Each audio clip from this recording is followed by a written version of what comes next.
Hi, thanks for tuning in and welcome to our video. My name's Lisa and today I'm going to be giving you some helpful hints and tips on the Spice Market quilt, which is a free project instruction sheet from Sykel Enterprises. So this is the project sheet. Let's take a look at the fabrics for just a second. There are some really great ones here. This is a really pretty floral. It's Jacobean. There's also the basket print, which is featured in a nice way, which we're going to talk about that in our video number 2 in the quilt. This one here is a stripe, sort of an ethnic stripe, and there are two really fun little triangle prints that we'll use today, and then there's also a blue version of it as well, or a purple version. So this can actually be used for many purposes, not only in this quilt, but I can see where it would go with a lot of different projects that you might choose to use. So let's set those aside for just a second, and let's talk about the quilt. Basically, whenever I try to piece a block together, I find that it's really easy to get things twisted around, backwards, upside down, or whatever.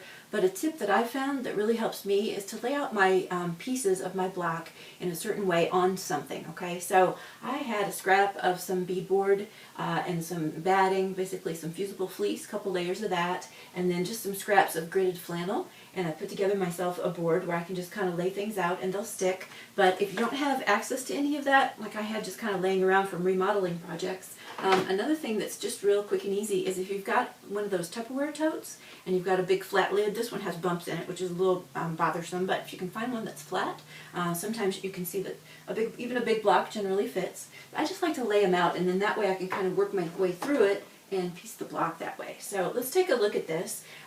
So this is basically the center block of the quilt, and it looks a bit complicated. It's kind of a pretty cool star that we've formed with the various fabrics, but actually it's pretty simple because I tell you, what things to cut out basically and in what sizes. And you're not cutting any triangles, promise. You're just cutting squares on this one, and some circles for the baskets that we'll talk about in another video. But for your center block, I've basically given you a gridded layout.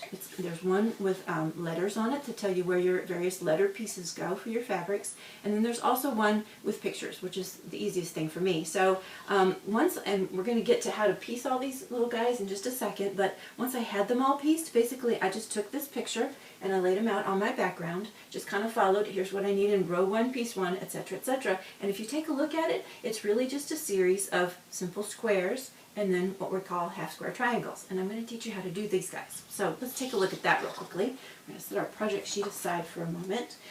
Actually, the one thing that you need to do before you get started is once you've got your squares cut out of your various fabrics, you need to form pairs of those fabrics or sets. And I've got a visual representation of each of those here. So in other words, you would put together like a Jacobean and a purple one, and you want to put them face together before you sew them, okay? And we'll get to the sewing parts in just a second. So you make your various pairs as illustrated on page 2 of the project sheet.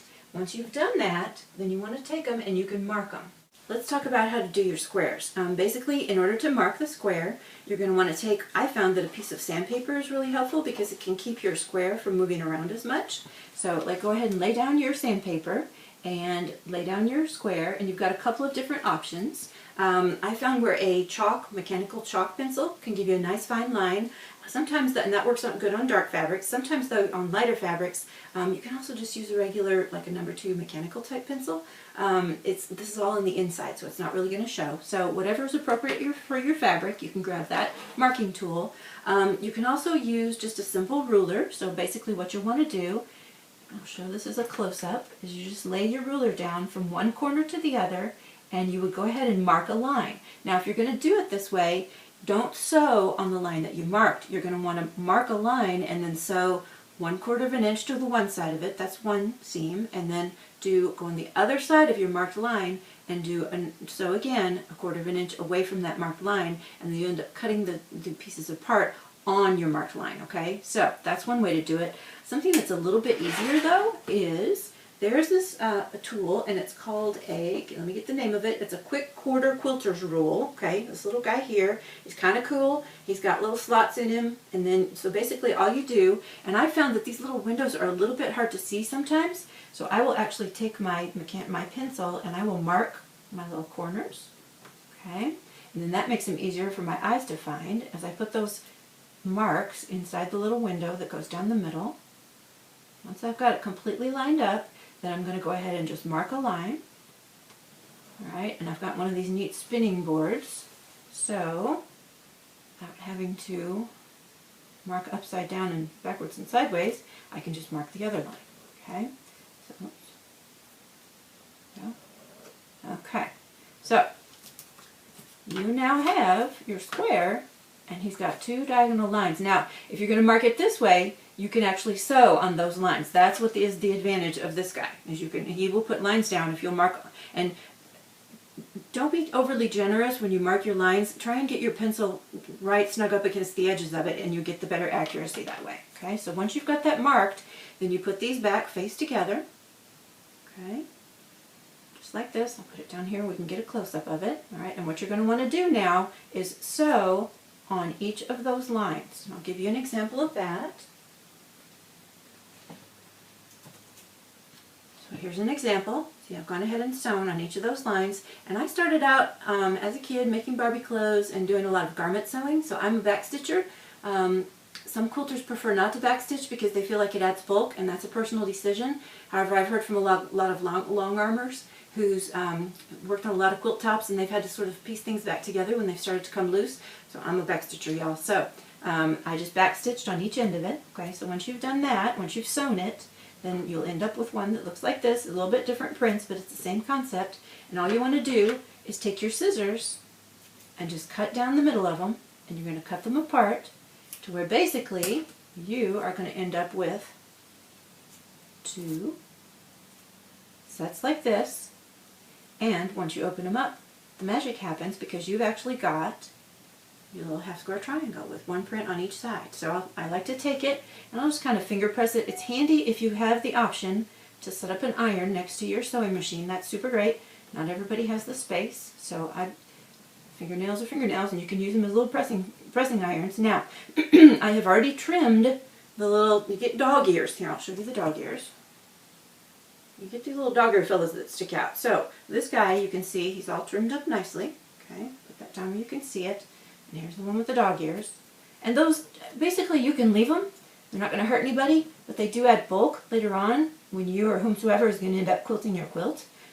So I like to trim those off, and then once you've got your dog ears trimmed, you just take your pieces and you find, according to the diagram that's part of the instructions, you find out where they belong. Okay, and I'll give you a tip.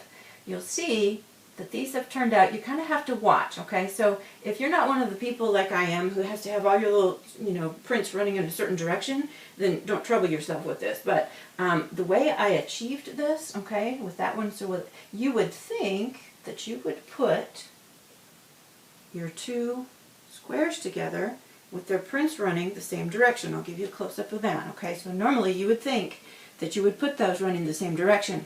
But since you're doing half square triangles, you actually have to turn this guy so they're actually going perpendicular to each other, like one is vertical, one is horizontal, and then you place them face together, okay?